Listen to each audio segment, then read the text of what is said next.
We went through all of that. So let's talk about the first and the second agreement. And if we have time, we can go through the rest. Does that sound good? Sounds good. Give me 1 second. Let me go get the book. Okay. I'm going to pull up my notes too, so that way we can. Okay, so the first agreement, be impeccable with your word.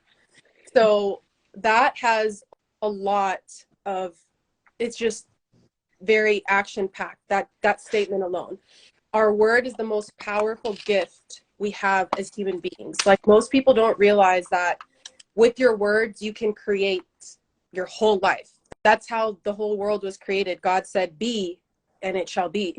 So realizing and being aware of all of our thoughts and all of the words that come out of our mouth, whether we're angry or happy or upset, is really important, because the word is pure magic. So we can use that magic to create good, and we can use that magic to create evil.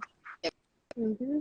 I definitely agree. One of the things that comes to mind that really helped me to monitor my words when I read that was that I began to look at my tongue like having hands on it, right? So how powerful your words are is that the minute you say something, think that you're going to build it.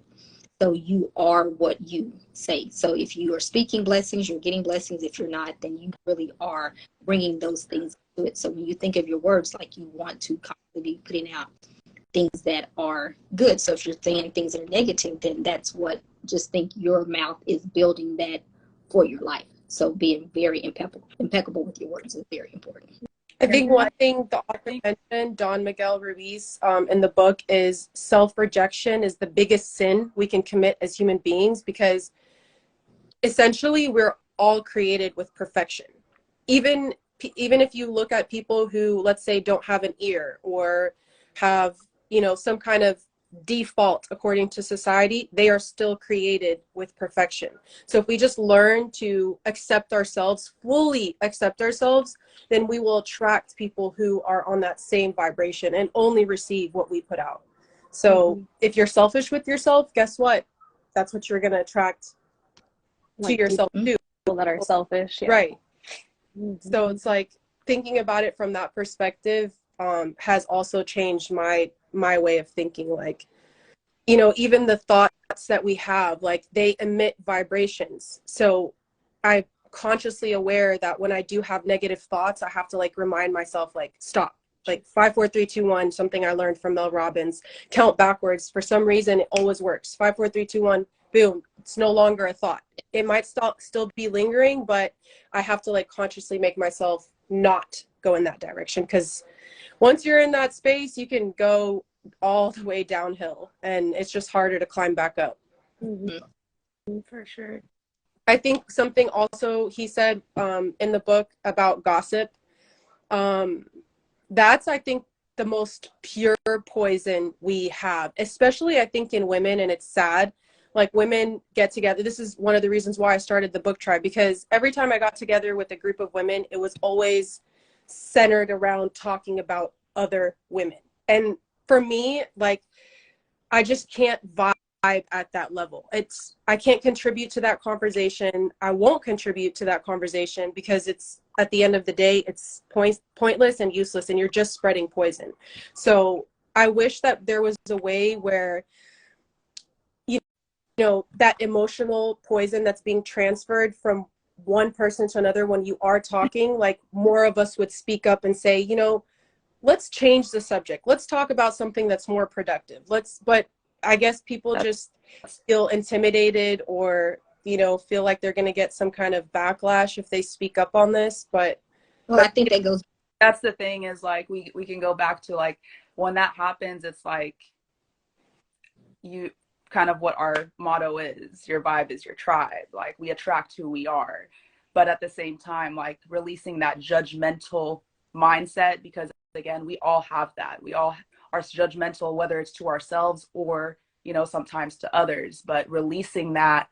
And for us, with our tribe, with the people that we're around, all we can do is kind of just, spread that knowledge and spread that positivity and spread that vibe so more women are aware of this is something that shouldn't be happening. You shouldn't be talking about one another. You shouldn't feel intimidated by me or by you or by her. You should, take that and actually be like, damn, okay, this woman is speaking facts. Like, take it and consider it into putting it into your lifestyle in a way so that we can make a change. But we can't get to every single person that we come across, but we can continue to spread that knowledge and spread that positive energy and mindset as well to get each woman to be aware that it's not okay, to talk about one another. It's not okay to belittle or degrade one another, because that only gives an opportunity for others,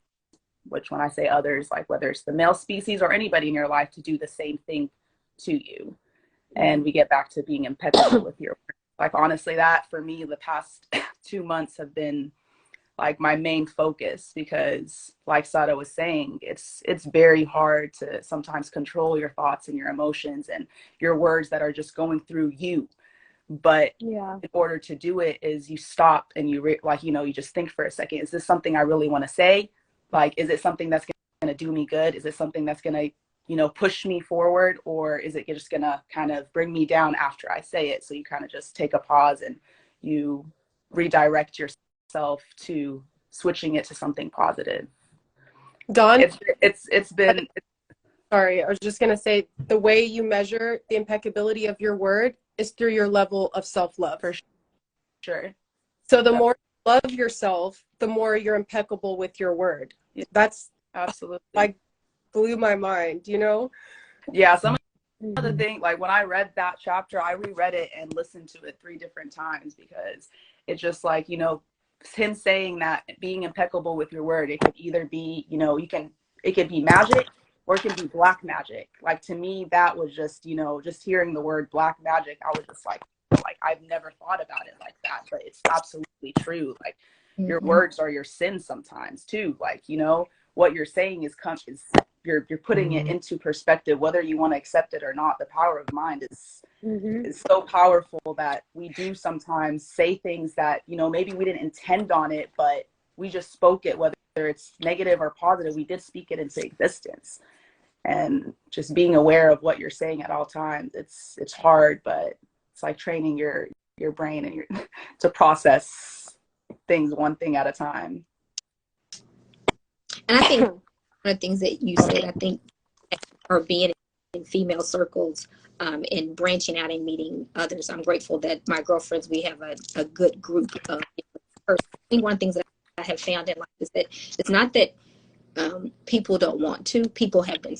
And so I feel like one of the things that do is really giving other women feel safe to be able to express those things, to be comfortable and to know that they're not going to be shunned, because at the time a lot of people are just wanting to be a part of something, and whether that's good or bad, they just want to belong. And so I think as we begin to branch out and we become more knowledgeable and we expand consciously, is that just giving people, other women, their voice to be able to speak up, because people are thinking it, they're just not saying it. Yeah. Okay, that was good. Let's go on to the second agreement. This is a big one. Don't take anything personally.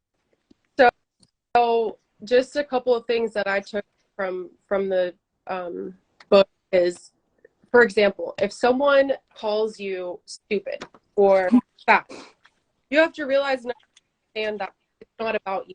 You can take it personal only if you believe it to be true.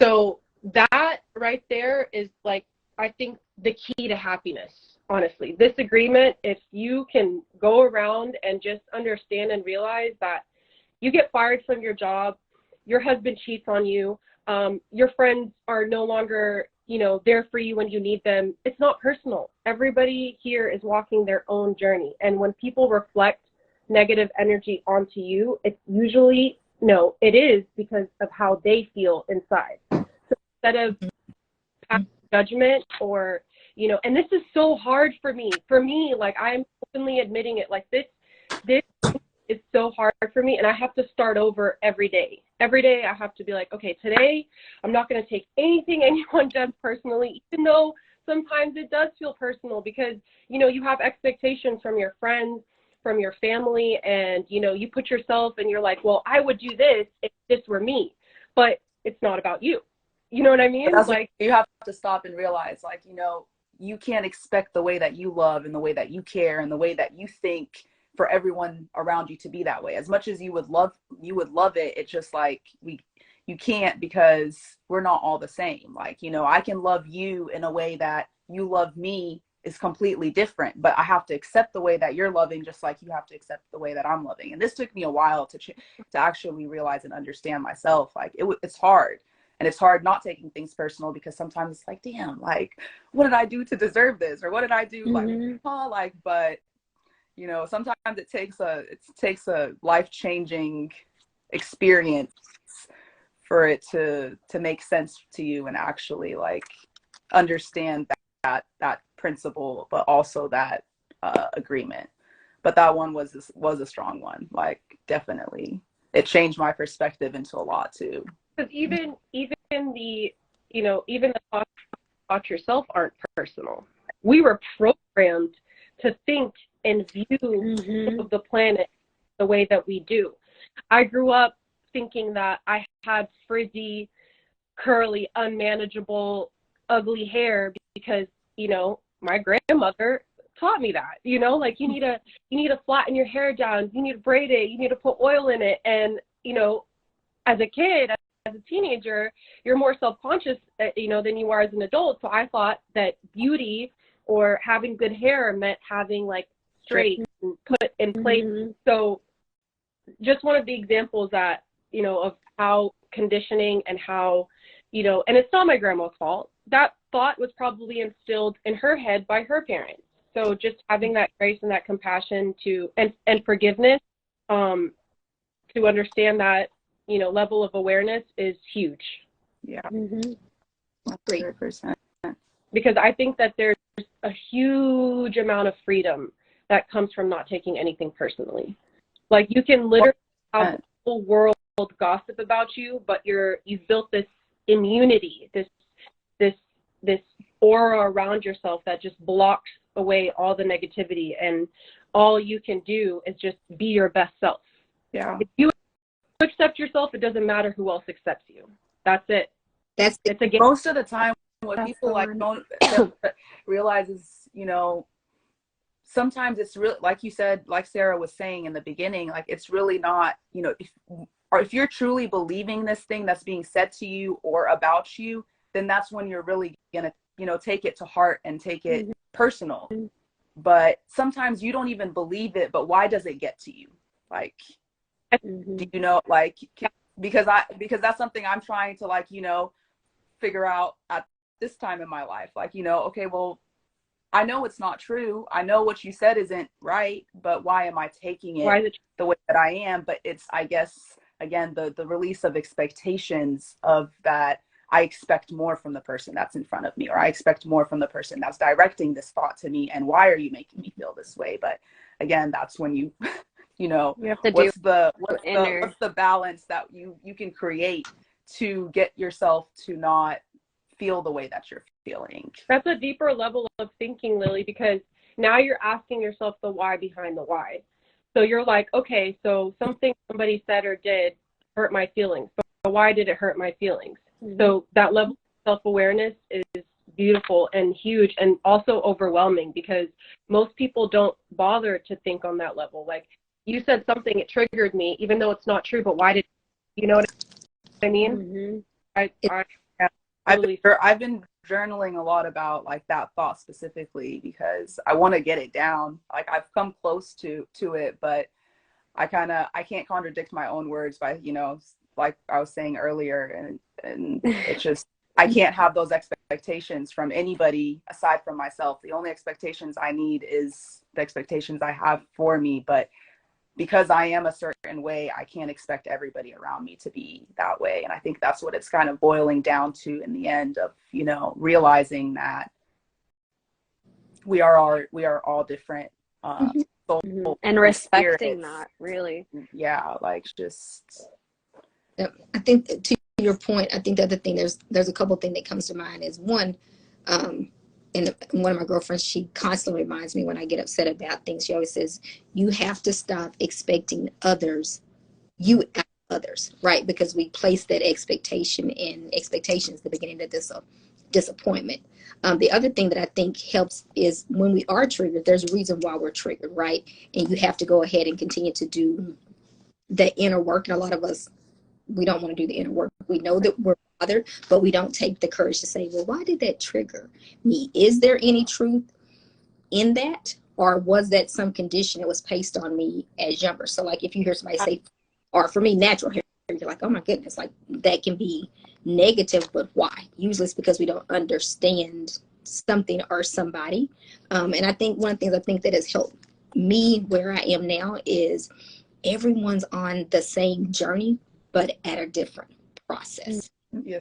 To go through it, and sometimes the passion part comes is when you talk to people. You're like, remember, I used to be low vibrational. Like I used to be like that, or I would think that, and I had to expand and kind of go through some things to be able to understand. So I think it's a twofold. Is really one, don't take things personal, but if you're taking them personal, well, how come did you take it personal? Yeah. So that way you find out, because you're being triggered, and we're all being aware of raise our vibration, to be conscious, to heal as a collective, to make everything better. And so a lot of that is going on. Lots of people are being triggered, but we haven't been taught or encouraged to look at that side, which is, things that conditionings that we've been put on, or that we feel like we haven't lived up to, or we heard it when we were younger, and you start to try to figure out or become who you're not.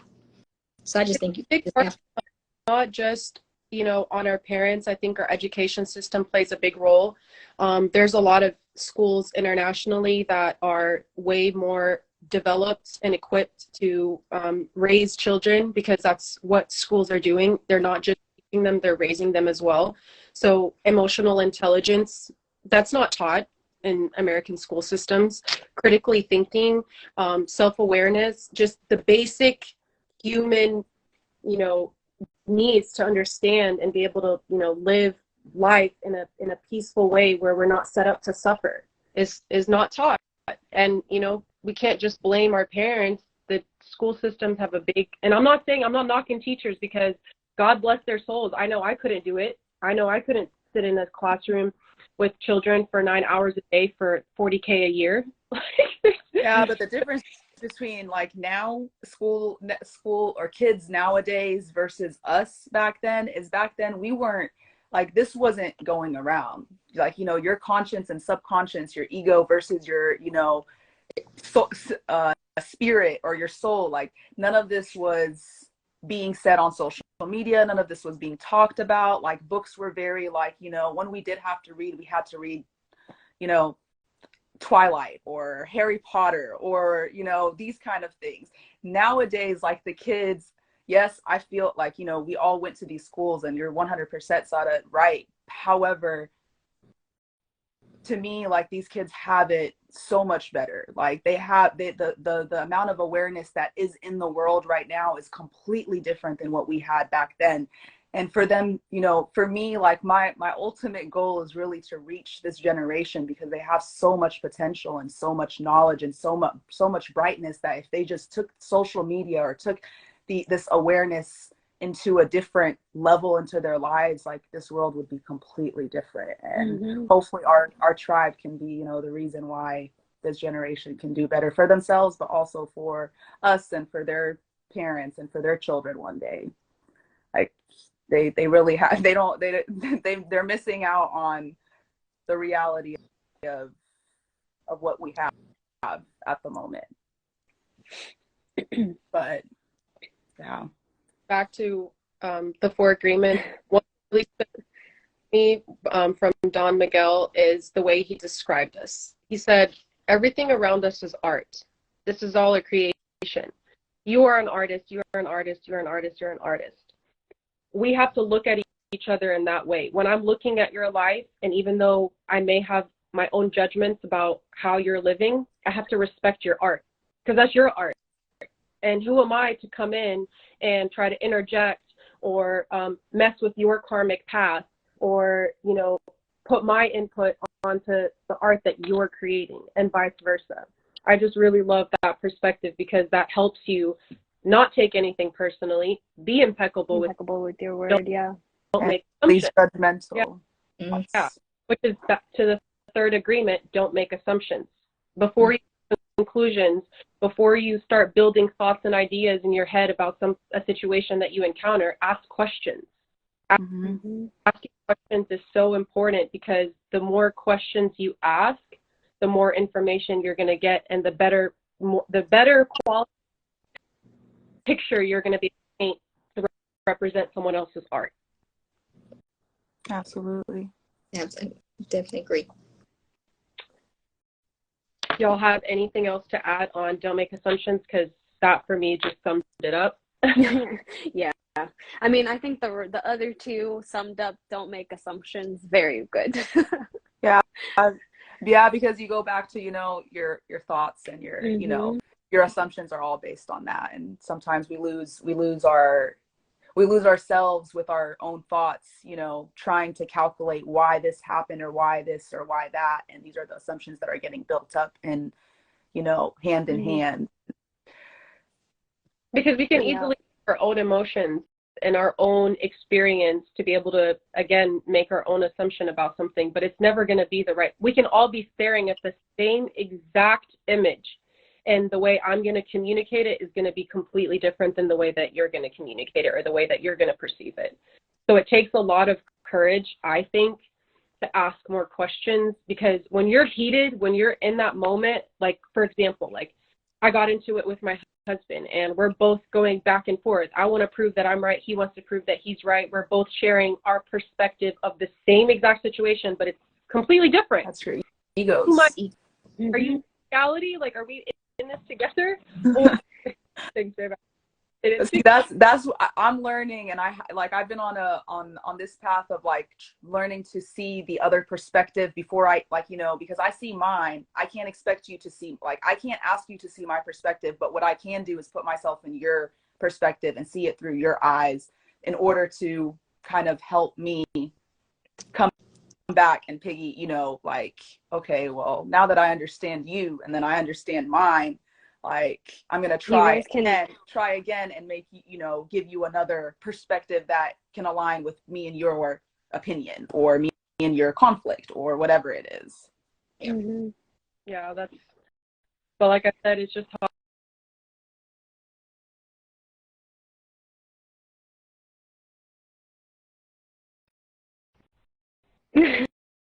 happened. This is, but then it's like, well, they feel in their, you know, head that that's exactly what happened too. So it's just very like energy consuming to be able to do what you're talking about, Lily, which is put yourself in that person's shoes and try to see things from their level and their perspective, so that you can come back and be compassionate, understanding, and, you know, meeting halfway. Which leads us to the fourth agreement. Initially, my favorite agreement out of all of them was be impeccable with your word. But the more I read and the more I practiced the agreement is now my new favorite, which is always do your best. Because it change from moment to moment. And as you build the habits of the four agreements, your fourth agreement will get better. But you can't shame yourself and feel guilty about, you know, slipping up and saying some things that you didn't want to say, for example. You just have to realize and understand where in that moment, as long as you keep doing your best to make these agreements with yourself every single day, you can live in peace. So my message, I've been doing, like, I got this calendar, You Are a Badass. It's every day, it gives you a message. The message I got last night was training your brain is like training a dog to sit or come or go lie down. It's all about meaning, simplicity, and treats and repetition. Like treating yourself when you do feel like you're overcoming something in your life. Repetition, like consistency and dedication. We know that, you know, that will lead you to greatness.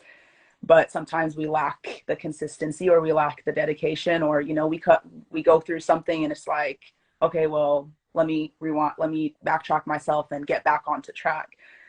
And to piggyback on what you were saying, so yeah, it's not easy, but what it's coming down to is really like, you know, training our mind and training, you know, the way that we want to be. So with every day is a learning process, and every day is, you know, a challenge that we just need to stay focused and on that right path in order to overcome those hard things that we're going through, or, you know, master the 4 agreements the way that we want to truly master them. But just because, you know, we slip off with a day or two, or, you know, with something, doesn't mean that we're not still on that path of, you know, doing right. Oh, I love this comment. It says, simplicity is key for me. I always have to take a step back and simplify things. That's like going back, and instead of it all being chaotic, you just kind of put it in its place. That's awesome. I think the big thing from that is, not only are you expected to do your best for yourself, but you need to do your best because you want to do your best and not because you have to. Because anytime you have to do something, the intention gets blurred up. So if I'm doing a good deed, but I'm doing it because I feel obligated to do it, that person is not going to receive it from the best intention, and therefore I think it's void. Yeah, so 100%.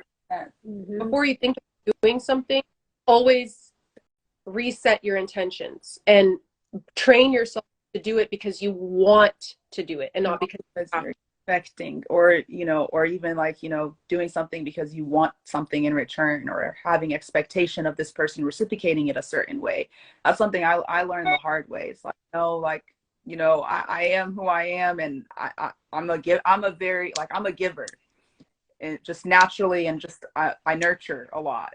But I had to release that method years ago of like, I can't expect anything from what I do, because, you know, at the end of it, it's like I have to be pure about it. I have to be, you know, and that's my intention. Like, it's hard sometimes, but it's life. The purity is everything. Lisa and Vadim, like, question, and Lily, how do you all think, what's the first step in doing your best? Like, how do you train yourself to do your best in everything that you do? I think for me, it's understanding where you're at. And I think that's, you know, there are things even for my business where I want to be at, but if I try to operate at that level, for me, I'm not going to be my best because I haven't grown to that level. So I think for me, it's understanding this is where you're at. Yes, I might want the marathon, but right now, you would be good to get a quarter out of me right now. And so I need to work on mastering that and being okay with where I'm at and doing 100% at that level, and being okay with that and knowing that I'll eventually get there. But I think for me is I'm removing placing unrealistic expectations on myself. Yes, do I have the capacity to do it? Yes, but am I there? So I think No.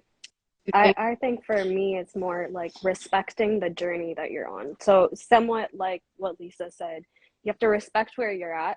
Like, you don't have to go into 100% all the time if that's, you know, your goal, like Lisa. So yeah, you just respecting your journey. Like, the journey itself should be okay. You don't have to shame yourself for not doing what somebody who's done it for 20 years has been doing it. You just started. It is okay. Like, you need time to grow and you need time to learn everything. Just expecting yourself to go from 0 to 100 is absolutely not necessary whatsoever.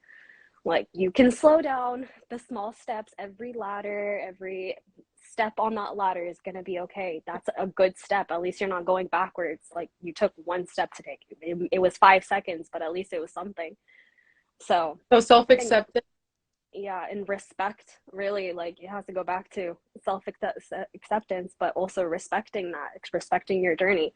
Yeah. Accepting you are, accepting yourself, accepting the struggles that you come along, accepting the good. Yeah. Because even there's no such thing. I think there's no such thing as negative things. You can have bad things happen to you in your life, but only if you choose to look at them from that perspective. Like when my son was supposed to come here in the winter and spend the holiday with me, and he wasn't able to get on that plane twice, and no matter who I called and what I did, and he still wasn't able to spend, the winter break with me after I haven't seen him for almost 3 years, I was heartbroken. I was sad because, I spent the entire night decorating and creating posters and, just anticipating holding my child in my arms. And I had to take a step back and look at, well, why did this happen? Like, what could God's reason possibly be for my son not coming to spend time with me? Like, there's no reason. I've talked to lawyers, people, there's no reason why he was not able to come. My sister-in-law came to me a few days later and she's like, I wanted to do something with you and make you feel better and see the situation differently. And she told me the day your son was supposed to fly in, they closed the airport in New York for 4 days. You wouldn't have been able to drive or fly to him and vice versa. So he would have been stuck, a 10-year-old, at the airport in New York by himself for 4 days. I can't imagine what I would have went through if that happened to my child. Like, so I had to really, say thank you. I had to give gratitude, even though the situation I didn't get the outcome that I wanted, but I'm still grateful because God saved me from something worse that could have happened had he came. Mm-hmm. So, not a lot of people can come to that conclusion, because sometimes bad things happen and you don't know why, and you'll never know why. Only God knows why. But you have to accept it. So the first part of, healing and doing your best and being in agreement with everything that we've learned is acceptance. I think that's a huge one. With faith, honestly, like when you have faith, you begin to understand and realize that everything that has happened or is happening to you, like, it might hurt you a little bit, but like you said, like, it's an acceptance of, I just got saved. I may not see it, but there was something bigger, or there was something bigger for me. That's why this got away. So either way we go, like, for me, it boils down to faith. And we don't all have, like, not everyone has that capability of just believing that it happens for a reason, because they don't see that reason. But yeah, I think your what you just described is going back to being able to have a different perspective, right? Because we only had one perspective. And I think you had said earlier that when you're able to have a different perspective, you can have compassion. Because as a mom, I was going, oh my gosh, like, my heart was just going out for you as a mom. But then when you gave us what your sister-in-law said, I was like, oh my gosh, like, how good is God? Like, I would have been upset. Like, you got the reason right away. Right. Like, maybe it took 2 or 3 days. Like, some people don't even get a reason. They're just hurting in silence. And it's like, okay, wow, like, what have I done? We have those thoughts of, like, what did I do in my lifetime to deserve something so hurtful and so painful and so just, it's not fair. That's something that I find myself sometimes saying, like, it's not fair. Like, I don't deserve this, but I have to understand that it's not me. Like, it didn't happen because of my karma or because of something bad that I did. It happened because I was getting protected from something, or because there's something better that's going to be aligned in my path. Well, that's now later.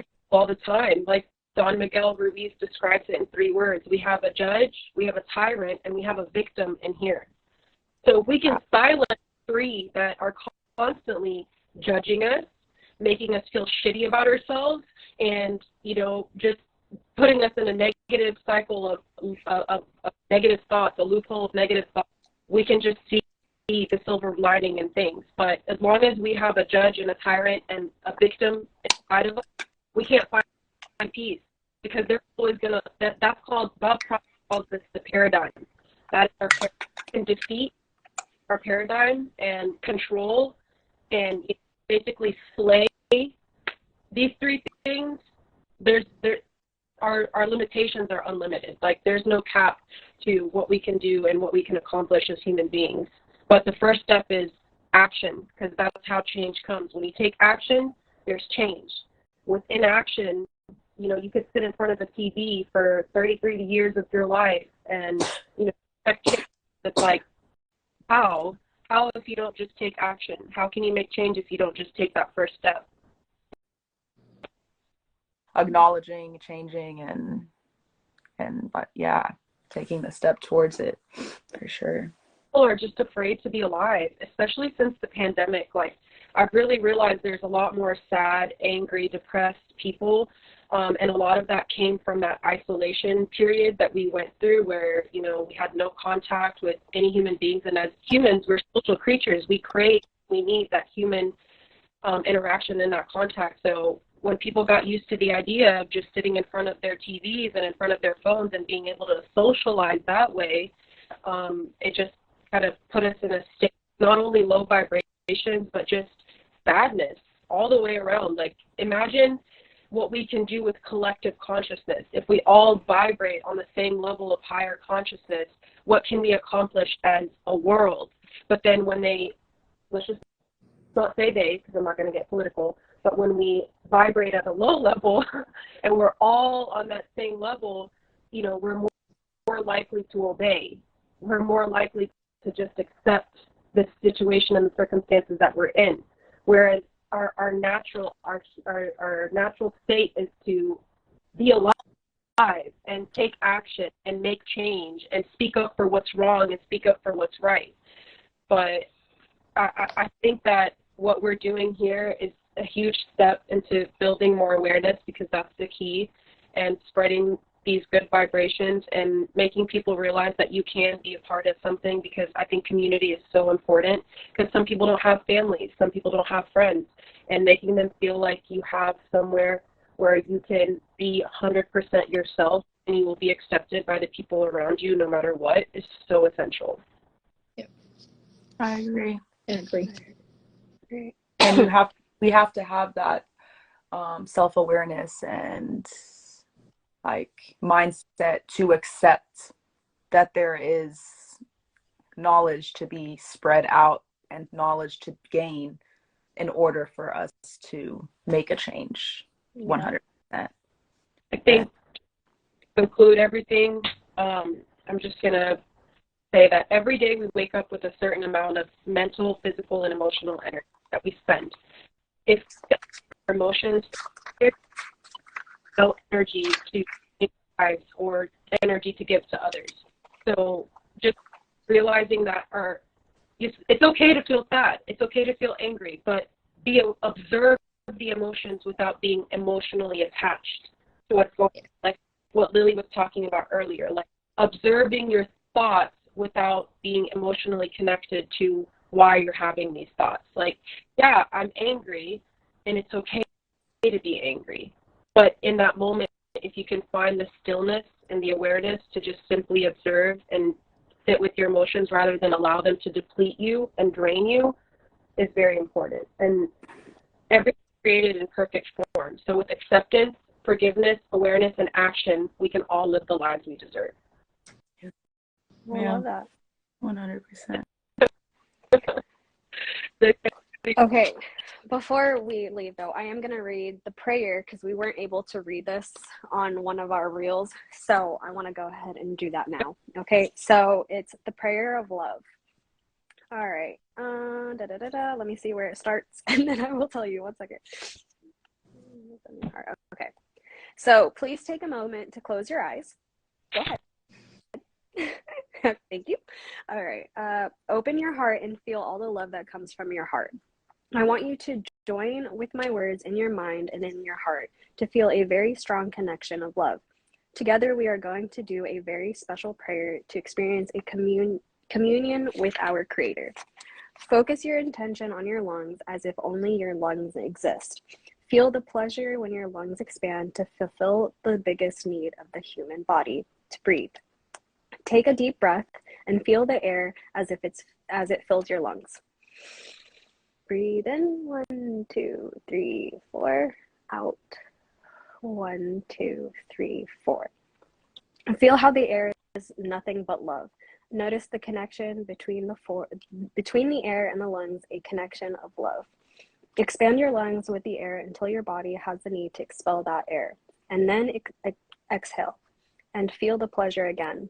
Because when we fulfill any need of the human body, it gives us pleasure. To breathe gives us much pleasure. Just to breathe is enough for us to always be happy, to enjoy life. Just to be alive is enough.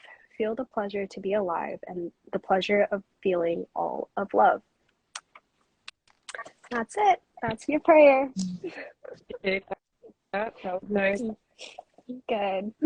I hope we find a way to save this video after we end the call so that we can upload this to our YouTube channel and other people can comment and, tell us what they'd like to hear talk about next. And I think this goes hand in hand with Lily's new podcast venture. I'm super excited for that. I finally got my setup. Well, Yay! This is part of it, like what I'm using at night. Okay, great. But it like 4 other pieces, and you can take it to parks, you can take it to wherever, because it's like, one of the things clip and you just like walk and talk, and it has actually several mics, so it doesn't have to just, I can give it to someone else, so that way I don't have to keep passing the mic. Okay. But we both Awesome. Yeah, it's exciting.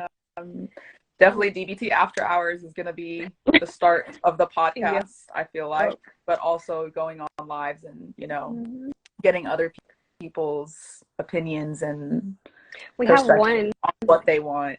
It's bestowed by books. You're very welcome. Thank you all. Thank you guys for the positive comment. Really enjoyed this conversation with you guys today. I'm hoping that we can do more stuff like this on a weekly basis so that we can, go beyond ourselves to help other community members. When you hang up the call, I think there's a way where you can just download the video to your camera roll, but if not, we'll figure out how to do it, but just add it to our page. I think we'll do automatically, so I'll tell you, when you hang up, it should give you an option to save or not save. Okay.